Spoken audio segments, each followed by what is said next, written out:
Welcome to this roundtable. The theme, as you have seen in the program, is supporting consumer-oriented research. We have three distinguished experts with us to help us explore this theme in depth. I will introduce each as they at the beginning of the intervention. Let me briefly outline the modality. We'll have a first round where our panelists speak for 10 minutes on questions that I provide to them. And then we have a second round with a follow-up question, and that will take 4 minutes each. And at the end, we'll have a 20 minutes Q&A session. So in the first round, each of them will speak for 10 minutes. Now, the first speaker or panelist is Estelle Plat, who at present is an investment officer. Interesting title. At the Fund for Innovation and Development. Before she joins the fund, she worked at Insights and also Innovation for Poverty Action.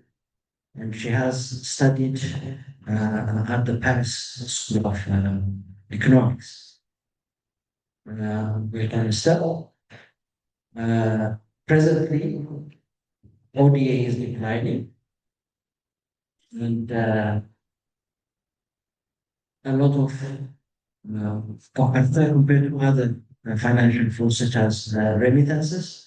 And based on these facts, some leading scholars have argued that international aid should concentrate on what recipient countries cannot easily do for themselves. One example, serve as the research and development arm of public policy for developing countries. It is based on this premise that France established Eurofund, and this fund in 2021, and it is chaired by Professor Estelle Plat, and hosted by France Agency for Development. I don't want to say the French titles. I don't want to brutalize them, so I use the English to that. Now, here is the question. Could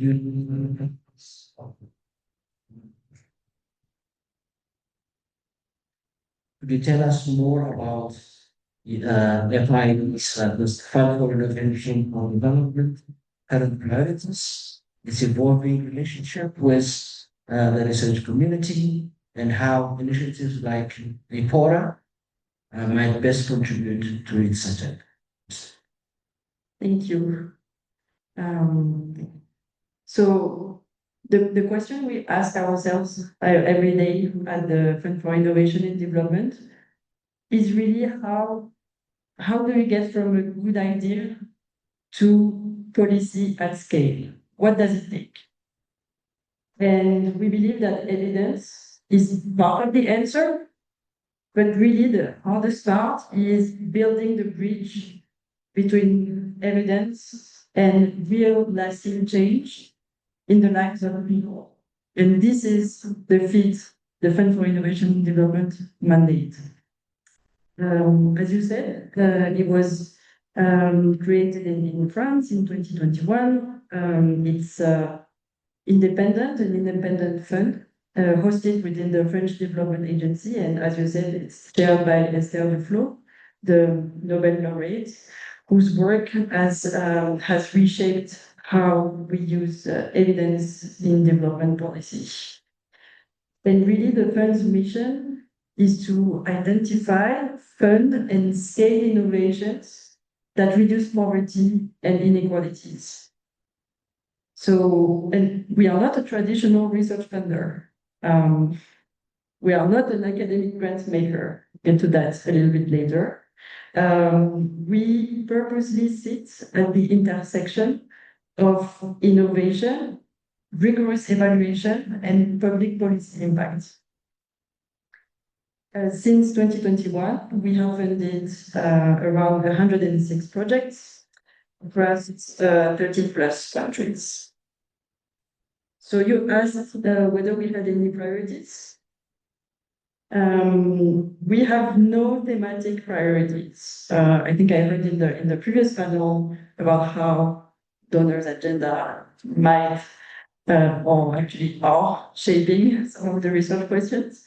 And so at FID, we don't have any thematic priorities.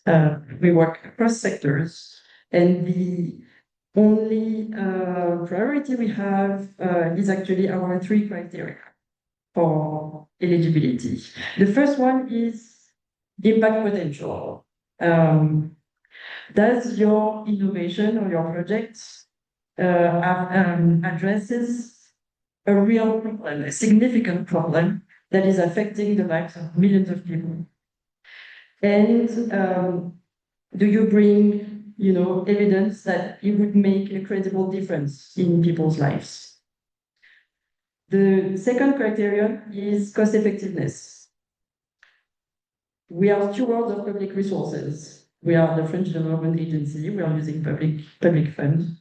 And so we also ask, do the benefits justify the investment? Are the costs sustainable beyond the pilot cost? What does it take to take it at scale, and how much does it cost? And the third criterion, maybe one of the most important ones, scale. Does it have the potential to scale? And for that, we ask, what will it take to the government to adopt this innovation? Does it have the potential to reach hundreds of thousands of people? If there's no pathway to scale, even at the very early stages, we ask these questions to our project, then it's not a good fit for FID. And so we apply those 3 criteria regardless of the sector, the geography, and the methodology. So really, we are not looking to fund projects in health or climate change or education. We don't have any priorities. So let me give you maybe 2 examples from projects that we are currently funding in Ethiopia.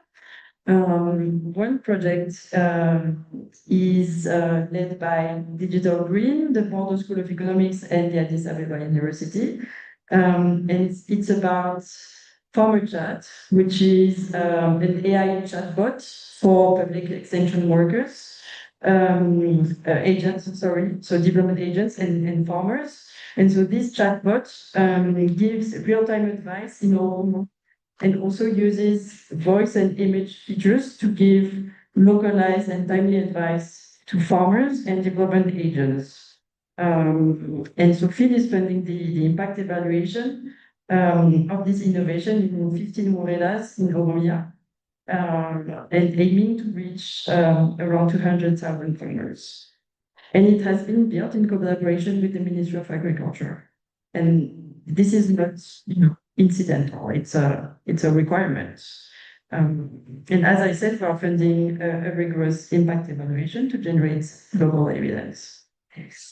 The second project, one of the projects, where we have actually 9 projects in Ethiopia, but one of the projects I actually visited on Wednesday is led by the Lima University. It's called Ethiopia.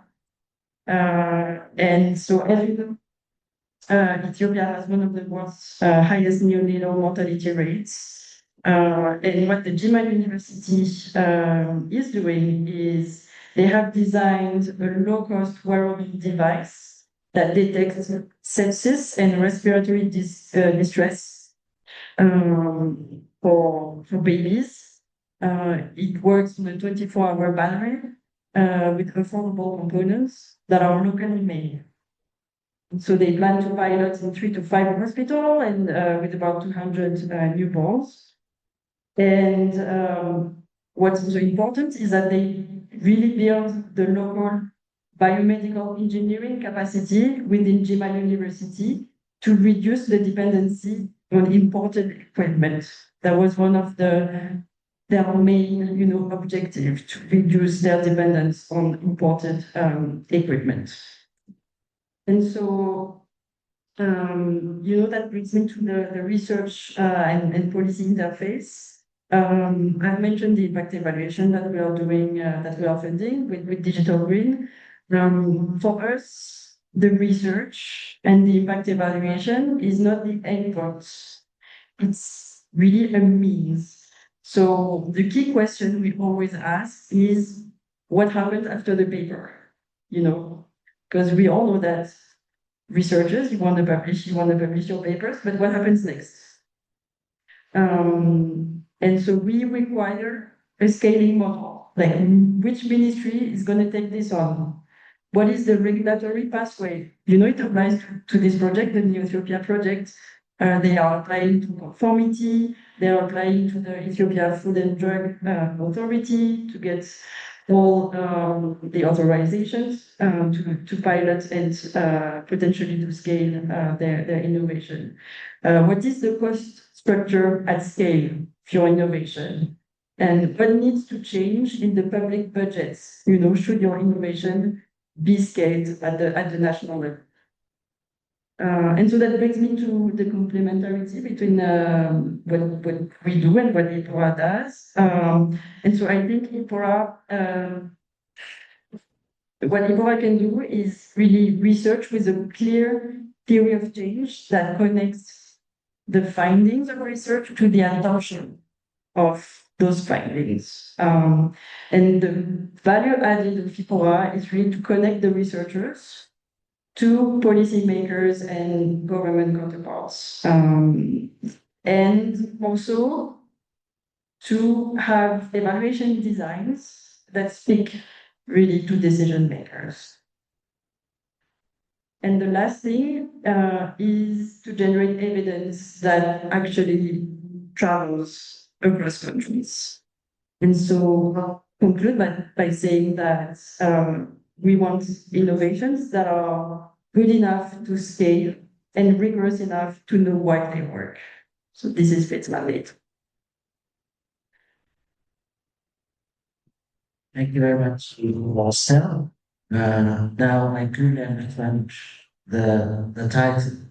This topic clearly goes with the tasks, the objective of the field. Our next speaker is Fitsum Mulugeta. He is at the moment an economist at the World Bank. He has an interesting training. He studied statistics, economics, and psychology, particularly developmental psychology, which I assume gives him a unique perspective on a number of things that he studies. Before he joined the World Bank, he worked on the Ethiopian Economic Relations Institute for Economic Research. Now, the World Bank in the 90s has been characterized as a knowledge bank. The idea being it would focus on partnership for creating and sharing knowledge and making it a better driver of development. More recently, we have now the current president focusing on what we call the knowledge compact, which aims to make the bank a leading knowledge worker that gathers, develops, and shares the best ideas to drive impact at scale, another consistent focused scale.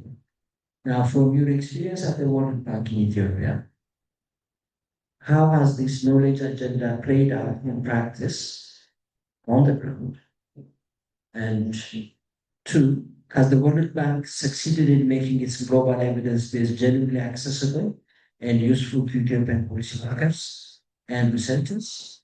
And does the flow of knowledge remain, or does the flow of knowledge remain large one direction. That means from here to how has this agenda evolved over the past few years, and how do you see it developing in the near future, particularly in light of the growing capacity of African research institutions to generate their own evidence? There are a lot of hows this question focus on the key ones and provide their attendance. Thank you very much.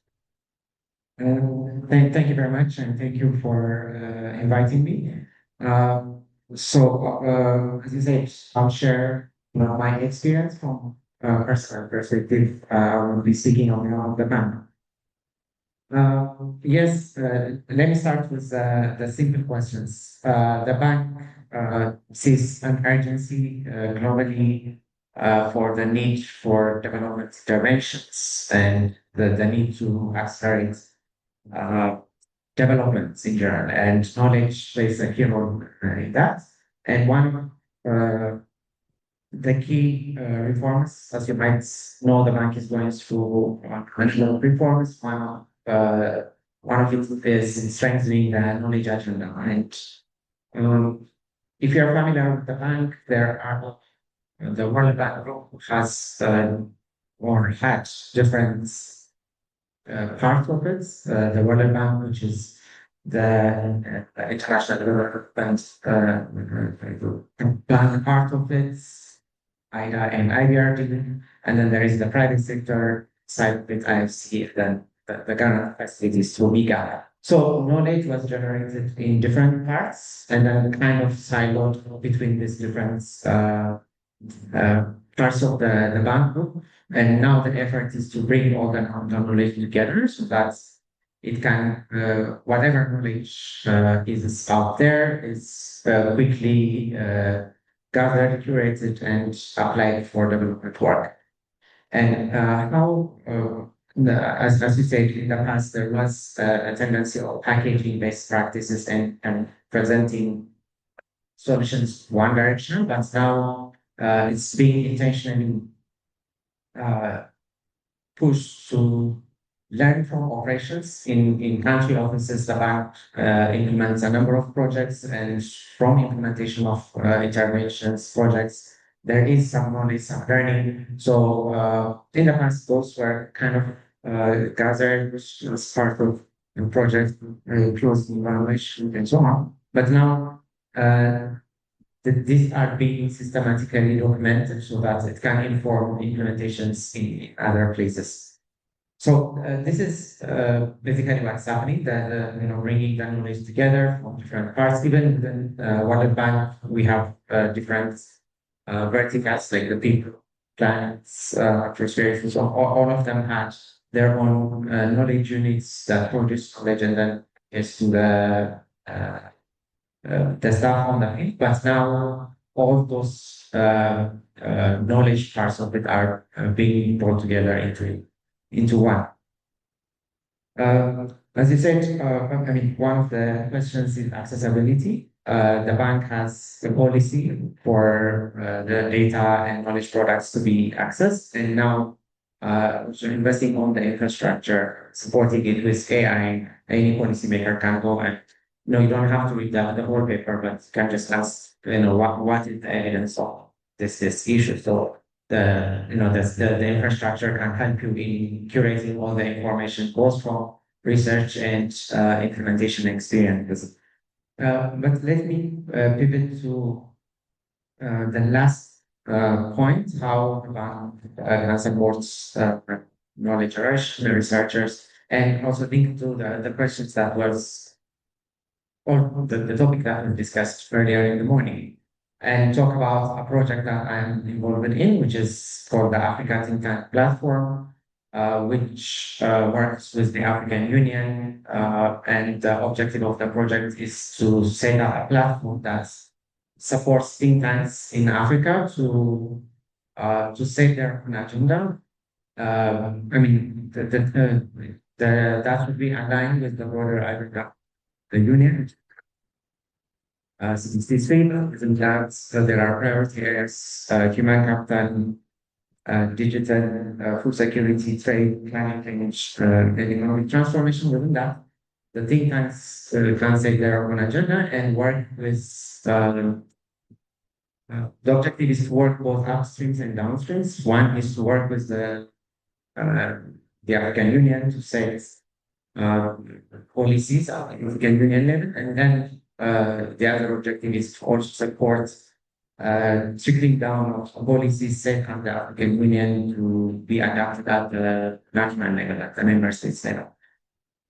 And how this is designed is to intentionally influence policy. Is from the onset, the project is designed to kind of give the freedom to the think tanks applying to the project without setting the agenda. So the agenda is driven by the African Union and the think tanks. Currently, 3 think tank consortia covering 13 think tanks covering all regions of the continent have been selected and are about to start their work. Interesting part of it to influence policy directly is they involve some of the interventions include, for instance, financing researchers to sit on government task forces so that they'll be part of the decision making in the government, as well as government officials, policymakers will also have fellowship programs with the think tanks so that they will be part of the discussion in setting the research act. That is not, the decision making at the end or sharing the findings, but from the onset, they'll be part of the setting the research agenda and part of the journey.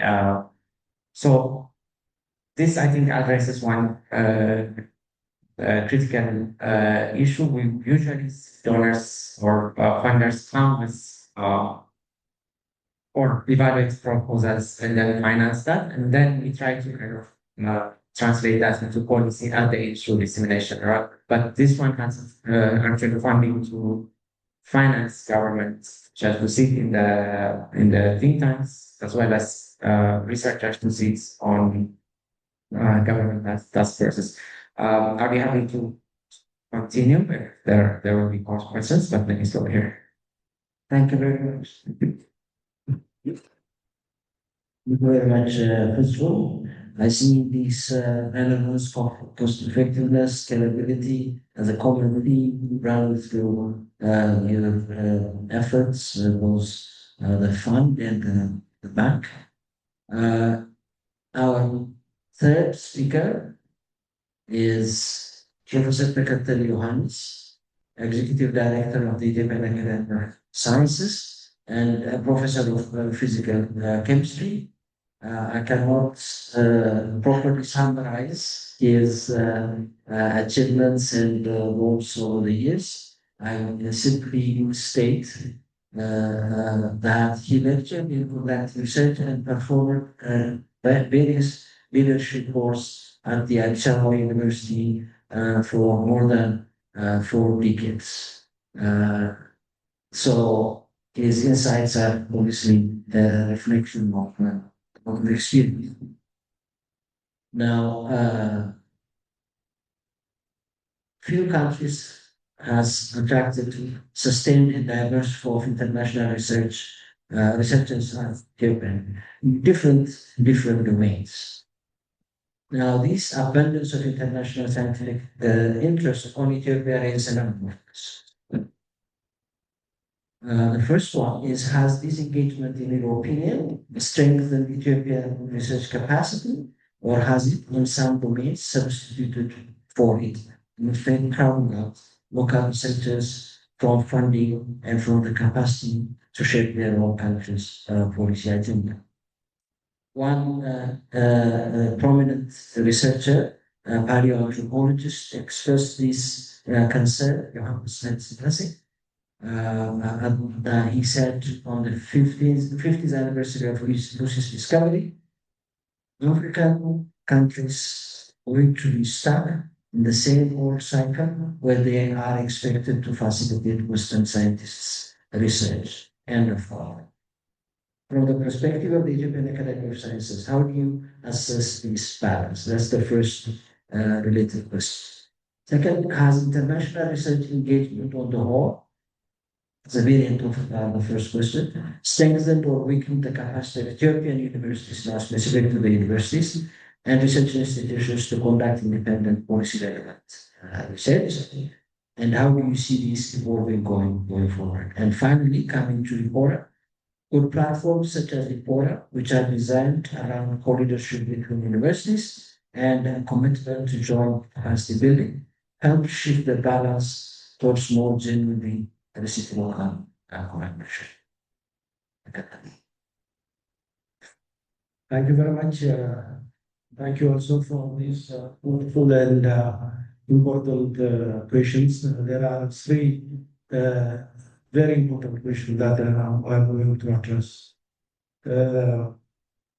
Ethiopia's position as one of the most intensively researched countries in global south is both privilege and paradox.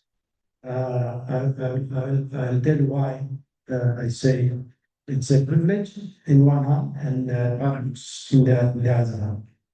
From the discovery of Lucy to ongoing work in East African Rift Valley, the country has undeniably contributed enormously to global knowledge across disciplines, not only in paleontology, geology, economics, public policy, but also in the area of science and culture, health, and so on. Because also research that were being done throughout the years, either in universities or research institutes, being basically funded mainly, I could say mainly, I will give you examples later on, by external partners, in some of the cases. So from the perspective of Ethiopian Academy of Sciences, the impact of international research engagement is best understood as a mixed but evolving. On a positive side, international collaboration, as I'm mentioning this from my experience from Addis Ababa University in the last over 4 decades. As a researcher, as a graduate student supervisor, and even as an administrator.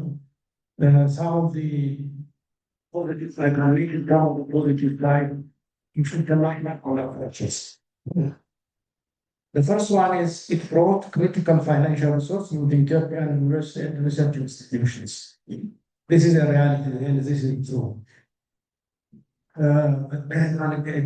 case in point is, I was a research director at Addis Ababa University for something like 3 years, and I was also a vice president for research and technology transfer for some months. And during the period where I was there, the contribution of funding for research by the government was something like 30 million. I'm talking about 9-10 years ago. This is not a recent one.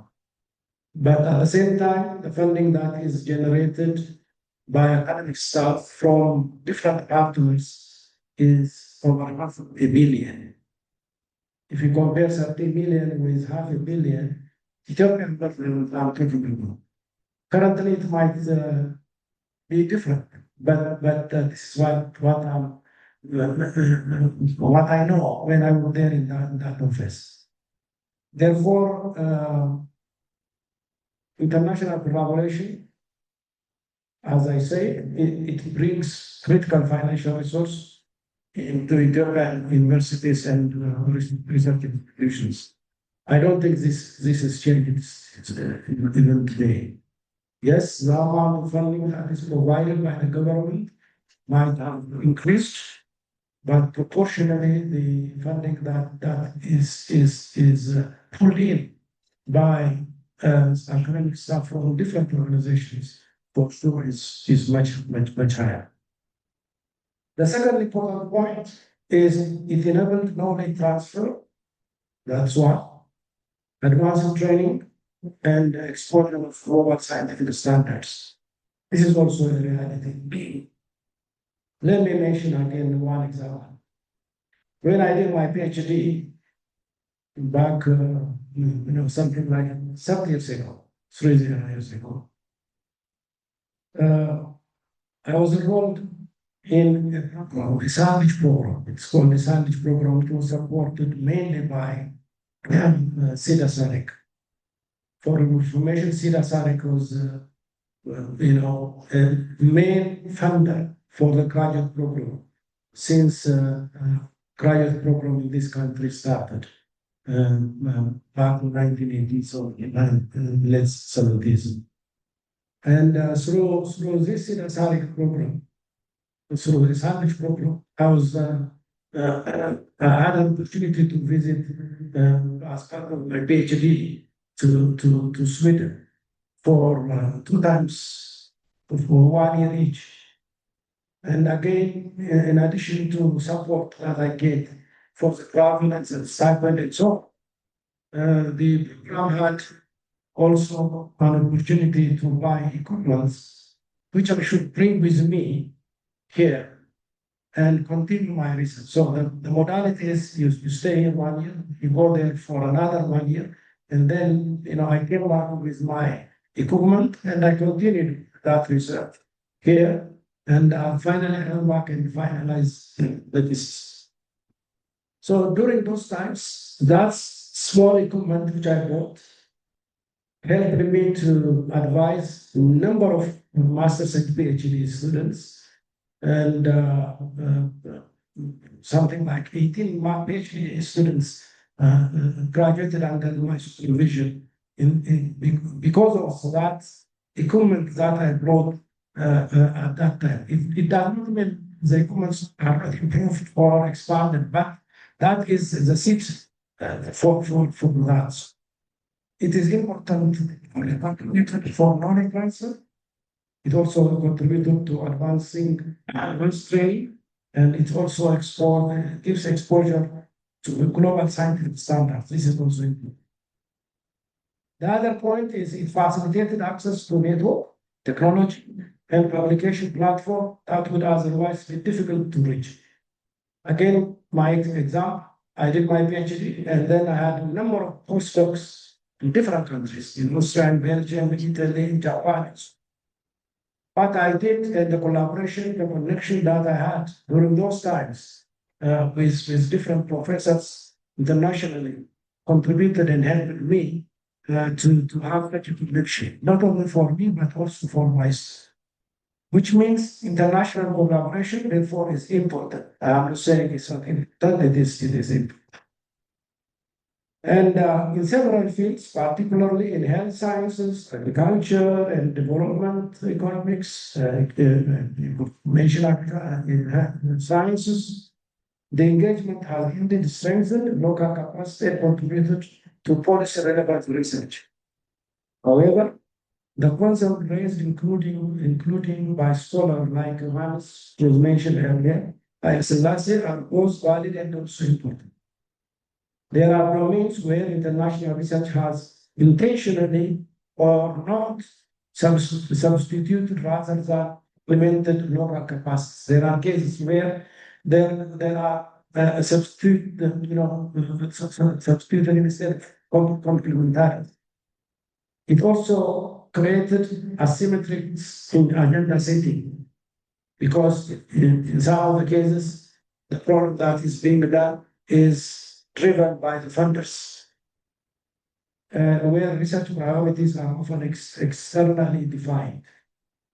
That's why Addis Ababa University set a priority, research priority, when I was the director of research by the Addis Ababa University of now, a research priority that is set, which is picked up from the national research priority. So if that is not the case, in some of the cases, there will be, donor-driven problems that will be done.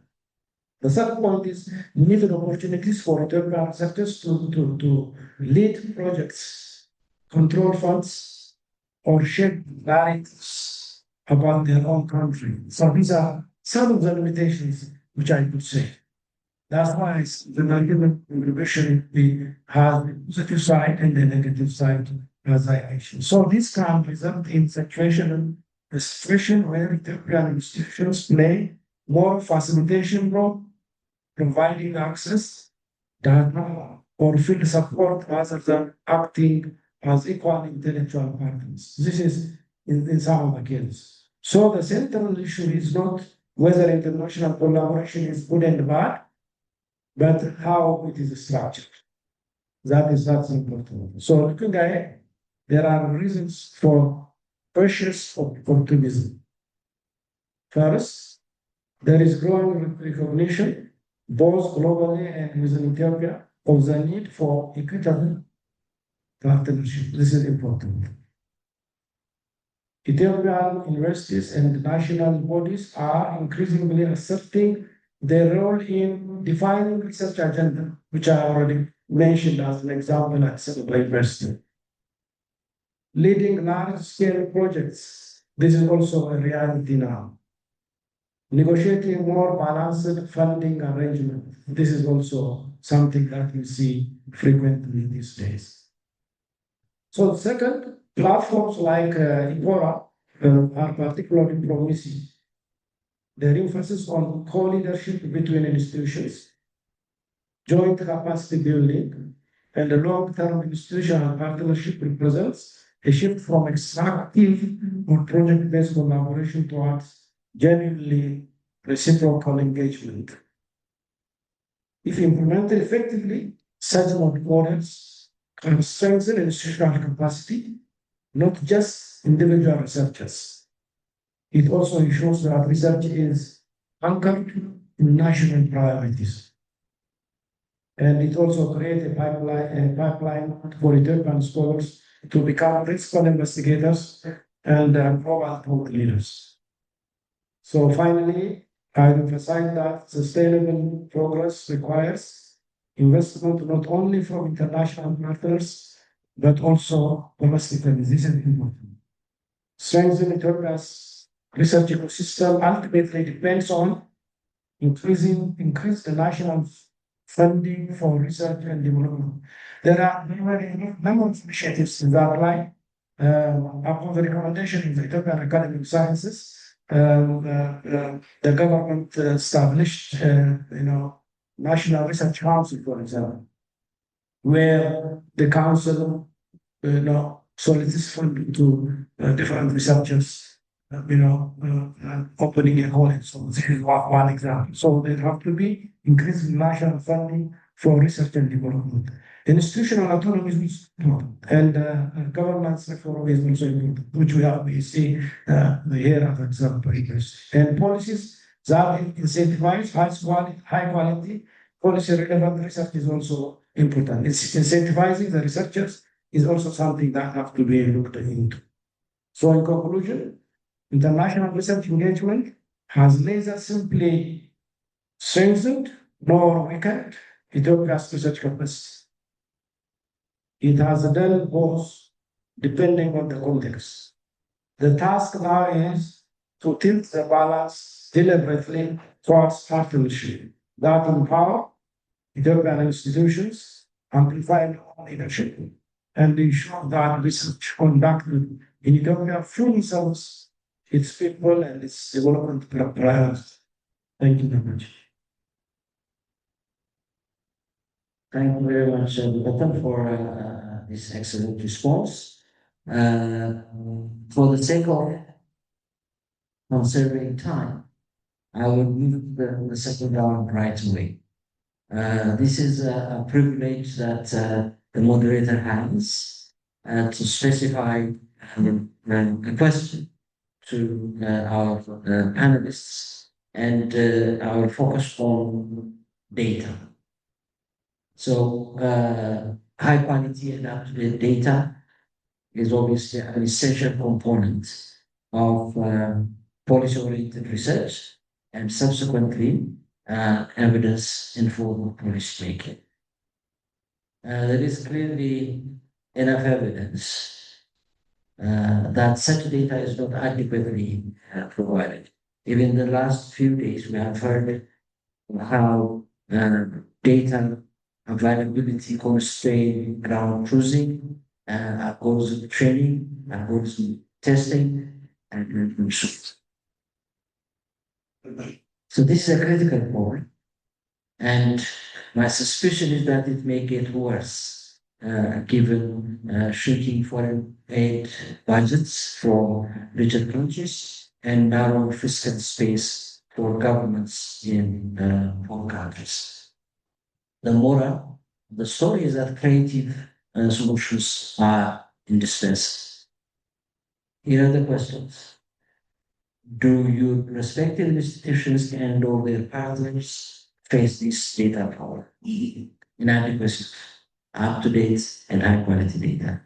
Are there attempts to address this problem effectively? Third, please discuss mechanisms and instruments that can be developed to address the data problem. And specifically, if you can comment on the role that of programs like IPORA could play to help address. Now let's reverse and start from the cafe. 4 minutes. Okay, thank you very much.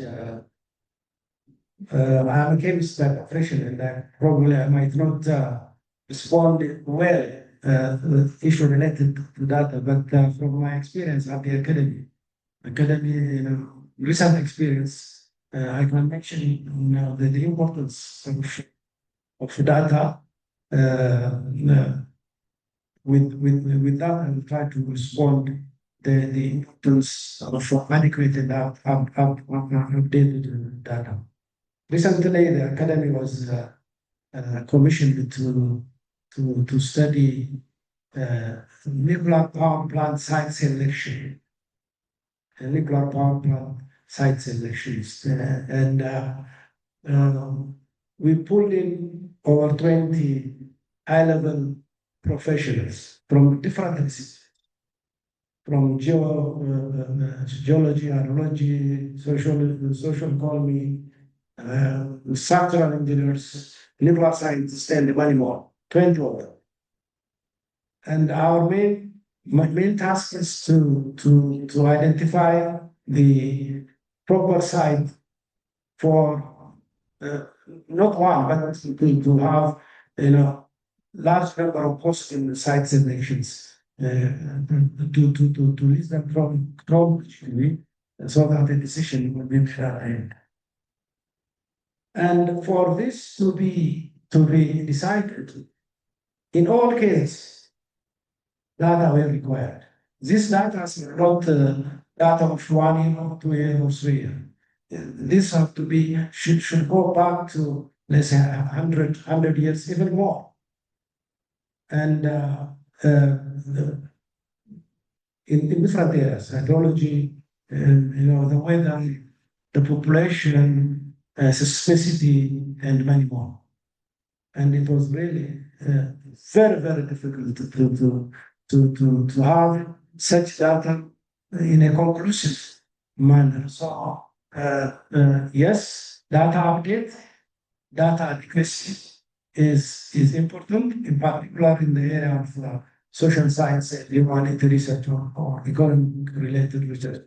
I'm an experimentalist. I generate data, in the lab. I don't need to, I am not doing theoretical research. Therefore, I might not really look into data as such. But this one example that I had experience tells me that having updated and adequate data is a must, not only for 1 year, but for many years, 1,000 years if possible.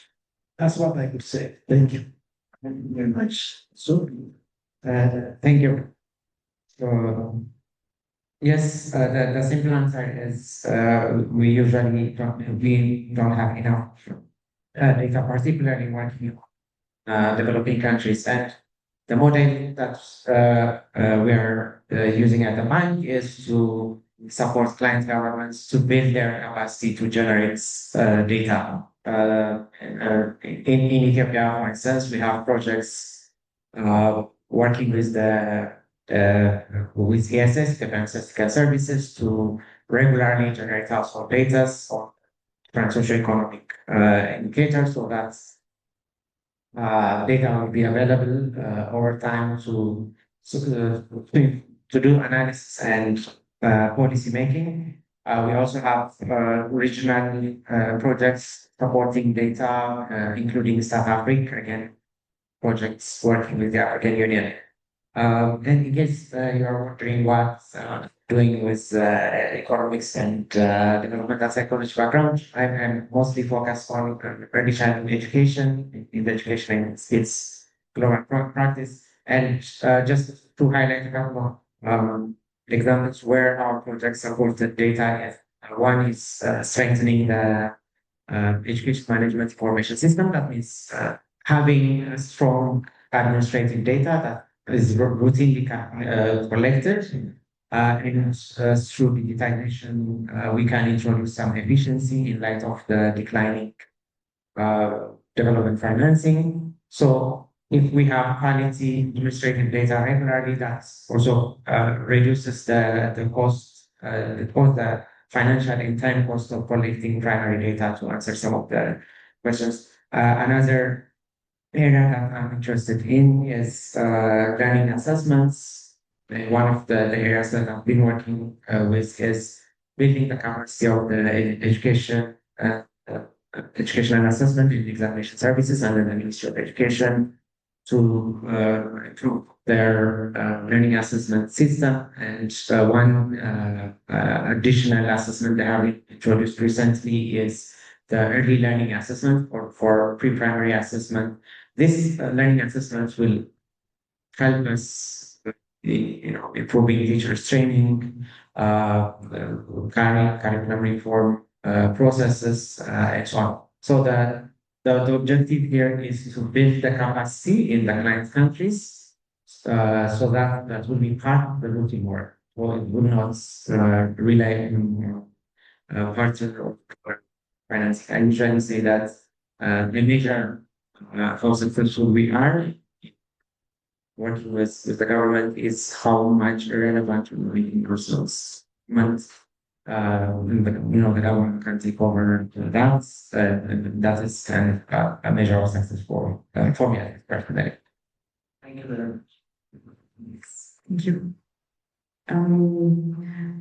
So yesterday we were at a stakeholder engagement meeting with the Policy and Innovation Research Center from the Gondar University.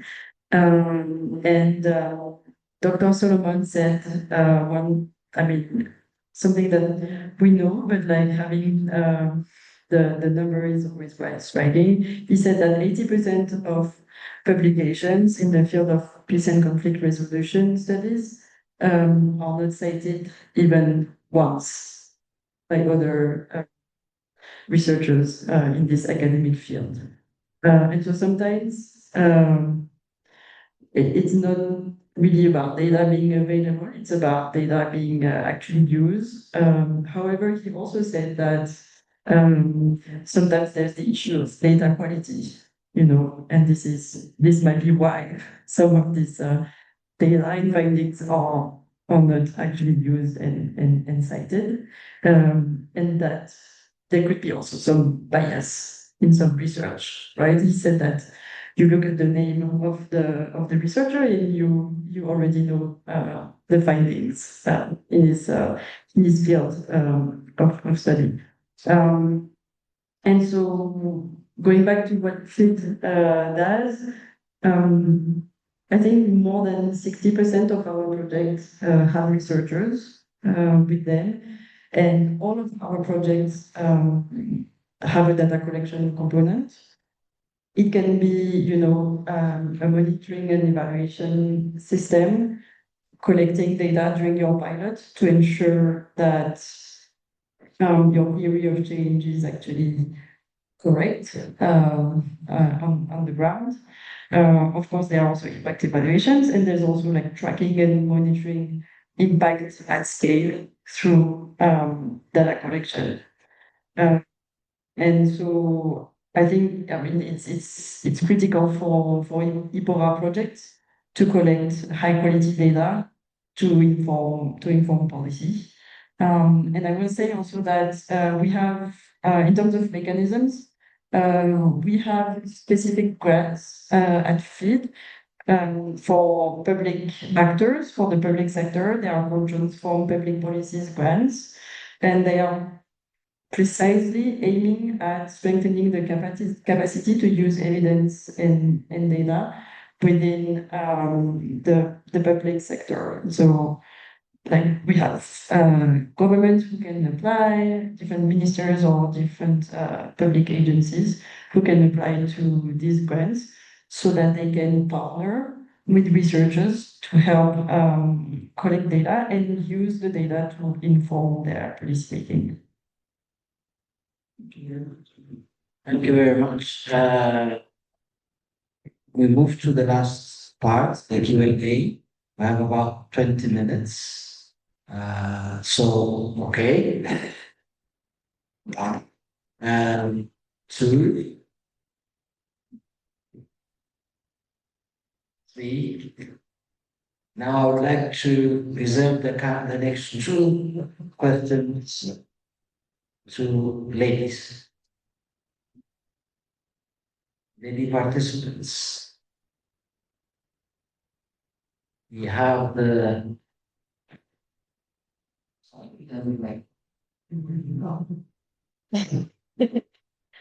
okay. Yes? No? Okay. Let's start with these three and see how it goes. First, then second, and then third.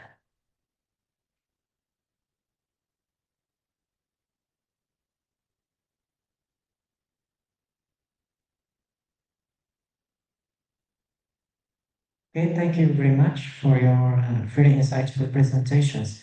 Actually, I will jump on the opportunities that Estelle Plat raised just here about how is relevance critical and high quality data for IPORA. For IPORA, just for information, and we are setting up a digital platform, and we are trying to make it just available data, just for mutualization, for reducing cost of collecting data for proposals and so on. My question is straightforward to how we can actually benefit from the experience of Africa platform, think tank platform, from the perspective of actually how to get very high quality scientific policy and sectorial data to the purpose, and from two dimensions of the first availability of this data and the effective use of this data. My second question is also goes to this platform. Can IPORA as consortium apply for project? I just have a look at the platform, and I see there is many opportunities for proposal. Are we eligible for that? Thank you very much. Senaka?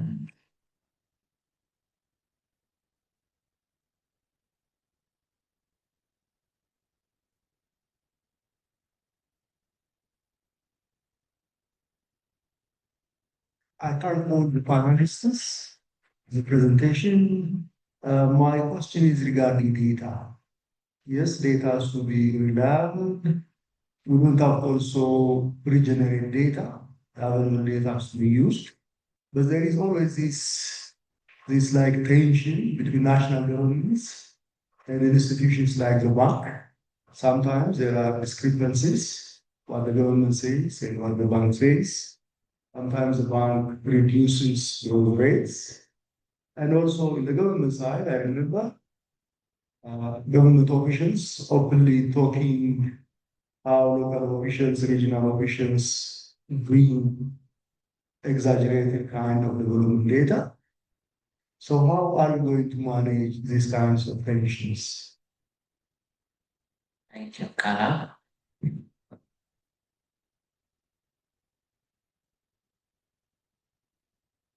Thank you very much for the nice presentations. My question goes to Professor Teketel. So, a large number of research grants come to Ethiopia. A portion of it goes through the university, and a large portion that goes through other means, other institutions. Do you see the kind of reforms that are happening within Addis Ababa University, that like the autonomy and many more things that are happening, including setting research priorities, helping in giving universities a central role in the research landscape, and also in recent developments in terms of data policy that asks that the data collected in Ethiopia should stay in Ethiopia, kind of thing, if I put it in short. And then, given these changes, how do you see the role of universities and the research landscape changing? Thank you. So perhaps we start now with Fitsum, and then Estelle, and then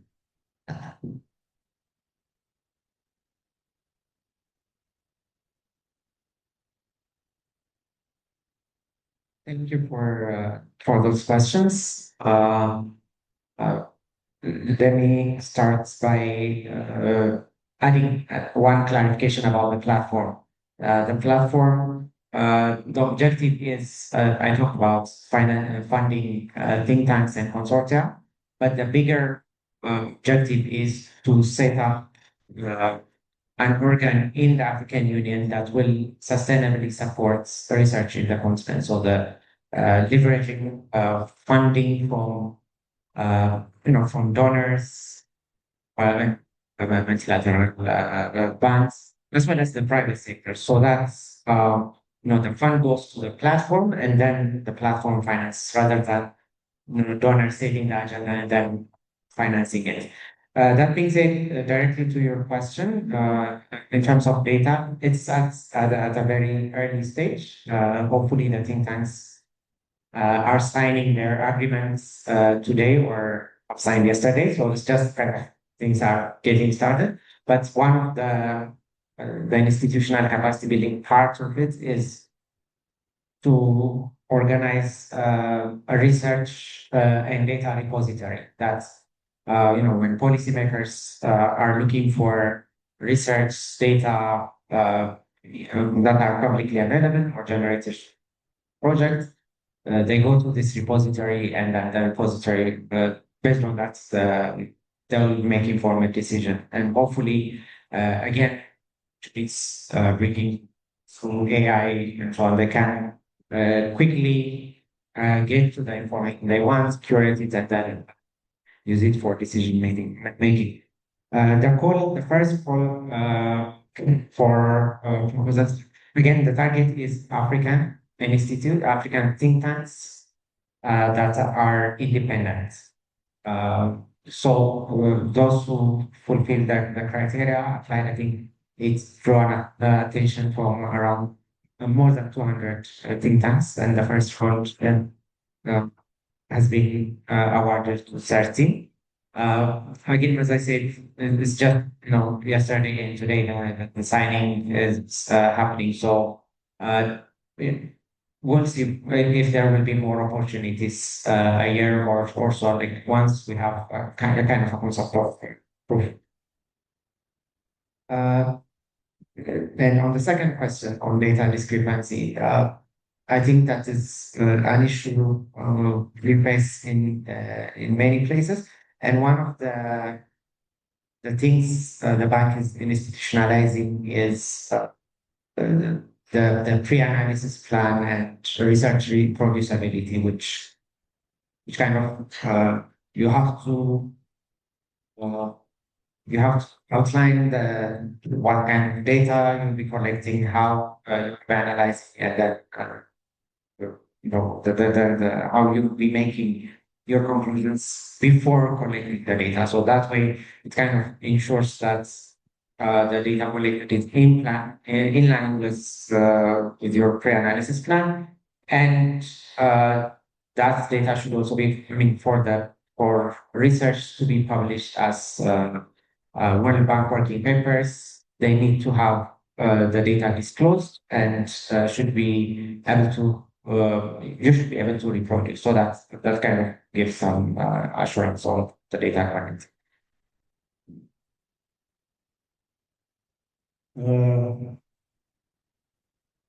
Let me respond to the question that was raised by Professor Kada.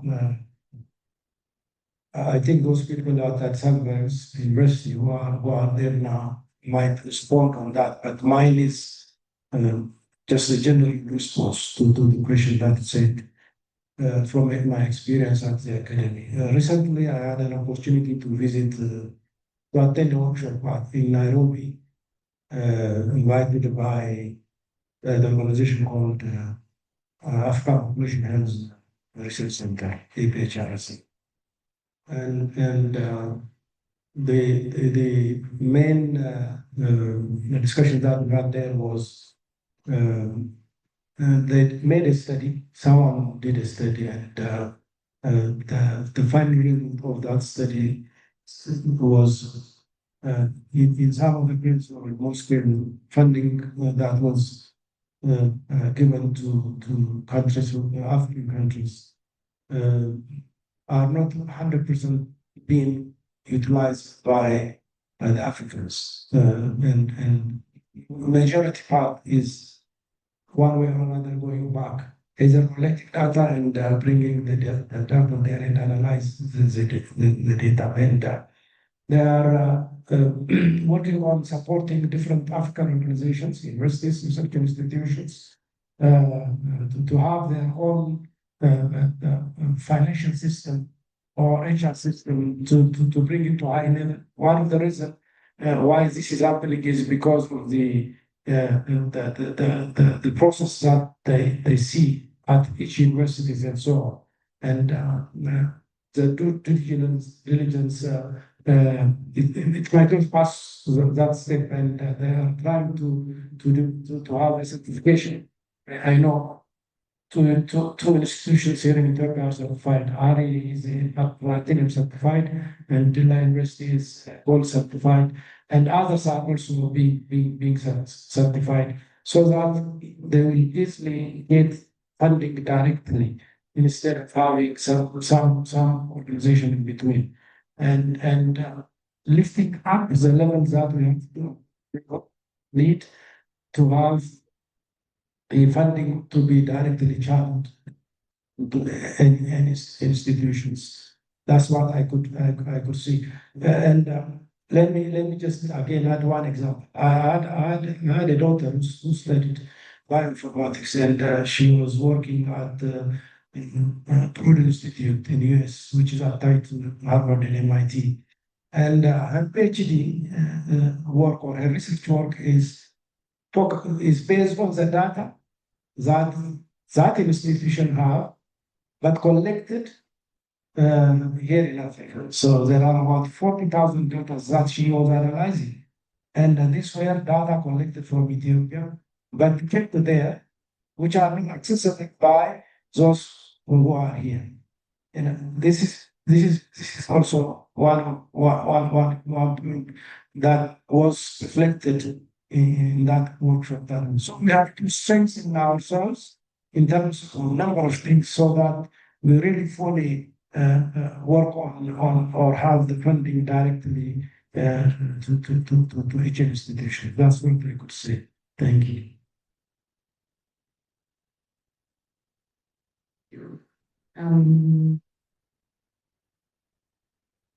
Yeah, about the usage of data. I mean, like you at the World Bank, for impact evaluations, we are requesting projects to register their impact evaluations and also to include their data in the repository of data, their anonymized data, of course, in the repository so that it's available for replication. We also publish the results of our project on our website. And now we also try to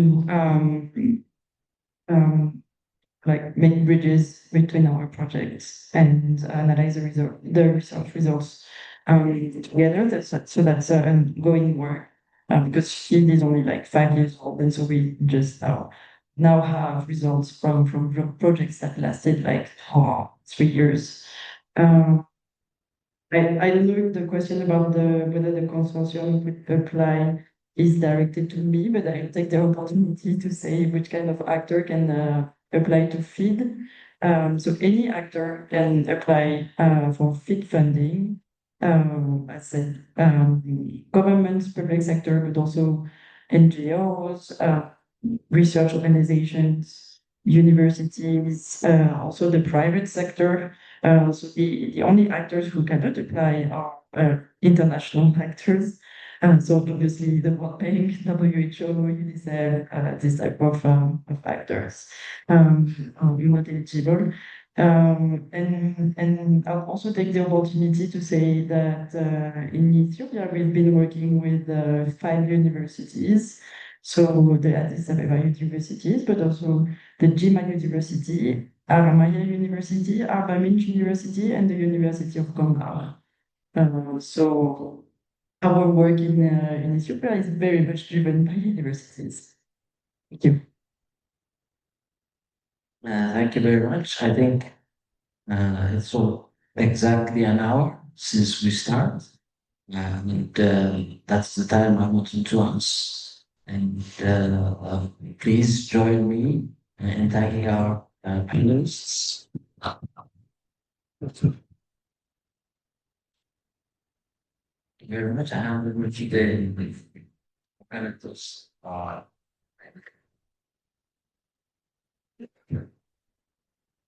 think we could also thank the moderator of the I must say he moderated, but he did more than that. He also helped us in identifying some of the panelists. All right, so I think we're closing now.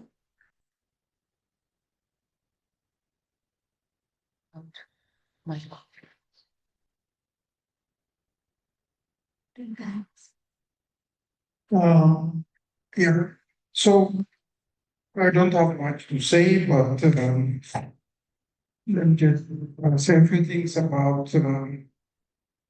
IPORA, this conference. Most of you know what IPORA is now. It stands for Interdisciplinary Policy-Oriented Research on Africa. So you can see from the name itself that we want to do something interesting, but also very difficult. We are on the second phase of the project, which is just starting. But we hope that we will continue to bring more and then better. In this conference, we have different modalities. We started with a general listening, which was just for members of IPORA, where we discussed internal issues.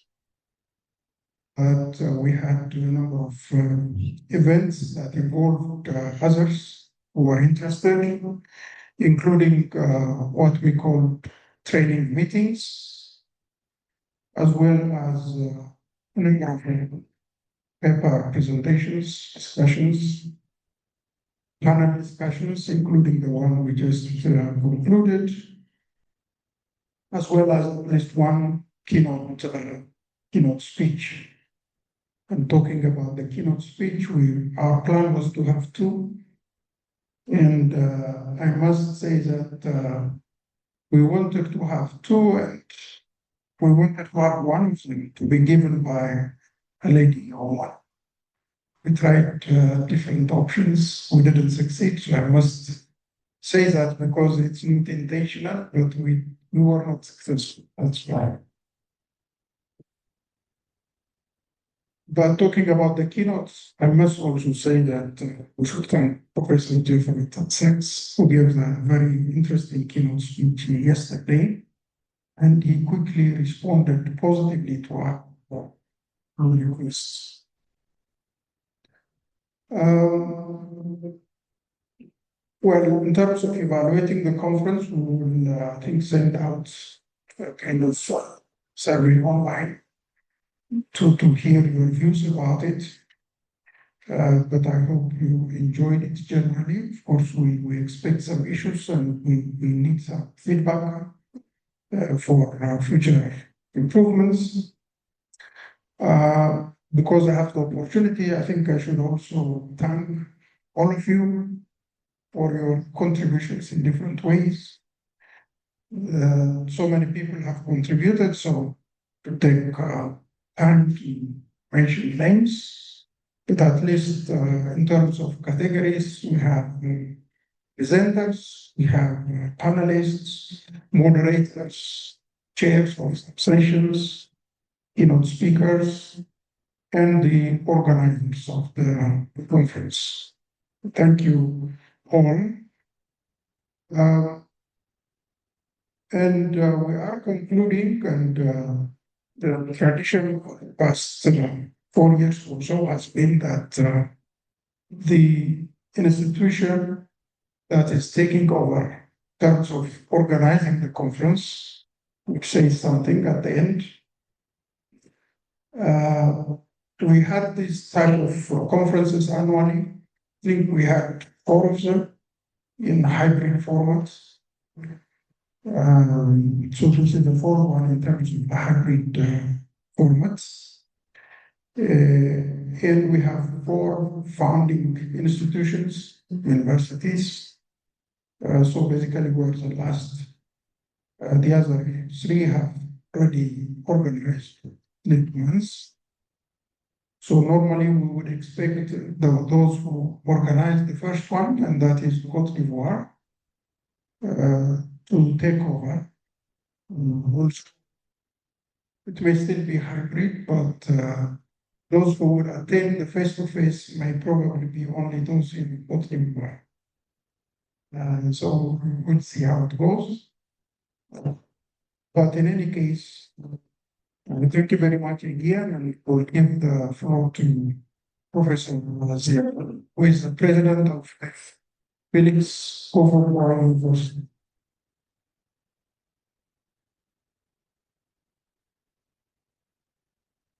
Thank you very much. Normally, I can speak English, but the quality of my English is not so good. And this is why we like to give some word in French.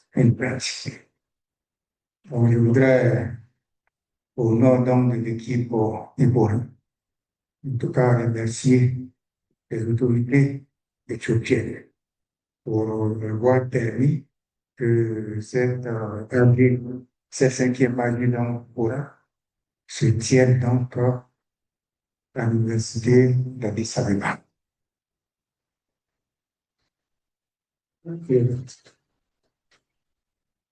If it is difficult, I can.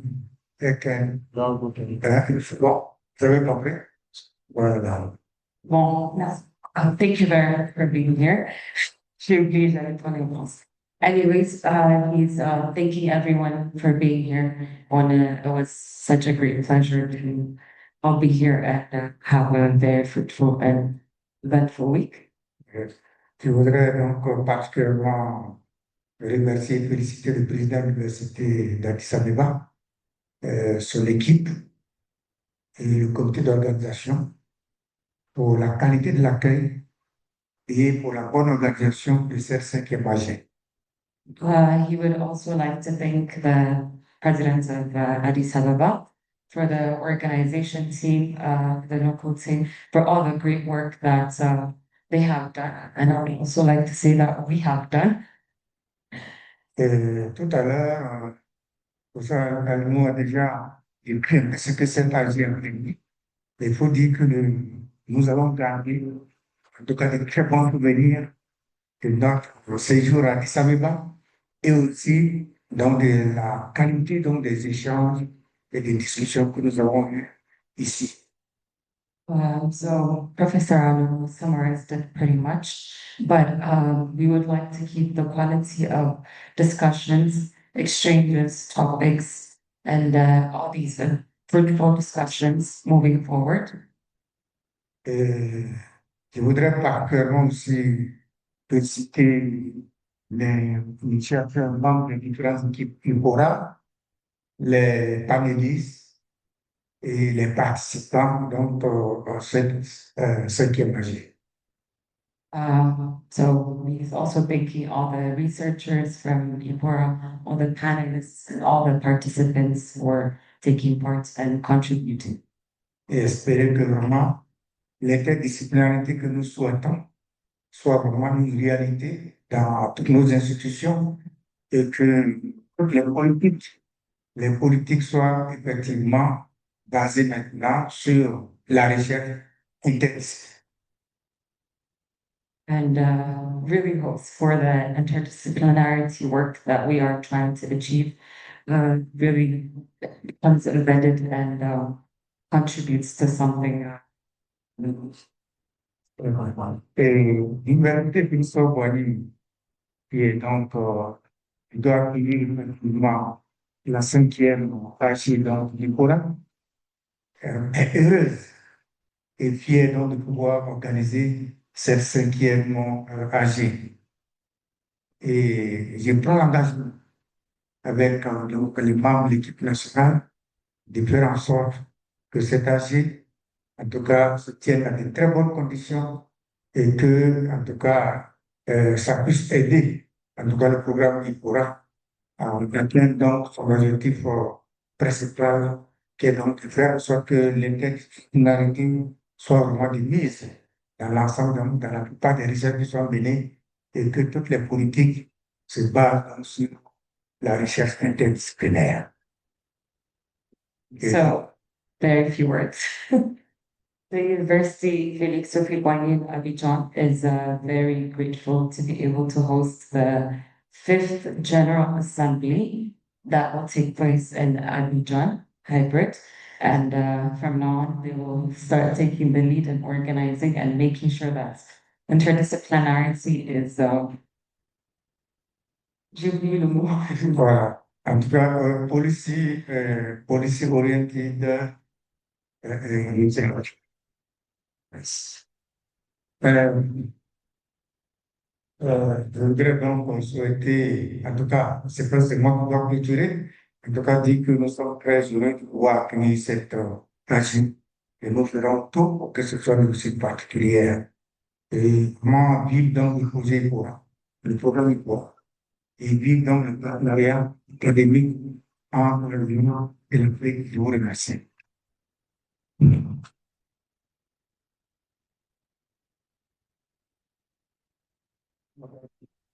Yes, if you want, I can So I ended by hoping a good partner and by hoping that IPORA reach all its objectives and also to be academic partnership between Africa and Europe strengthens.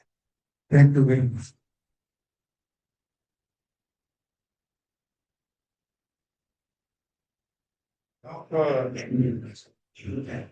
Donc, je voudrais, au nom donc, de toute l'équipe IPORA, déclarer close le quatrième AG, donc, programme IPORA, et souhaiter à tous et à toutes un bon retour dans nos pays respectifs.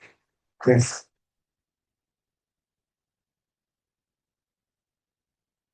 Thank you, everyone. I would also like to say a few words. Thank you all for being here and participants, panelists, member of the IPORA network. It really, really was such a great pleasure to host you and have you here in Addis Ababa, Ethiopia. We hope that you had an eventful, fruitful week filled with new knowledge exchanges and exchanges. So thank you, everyone.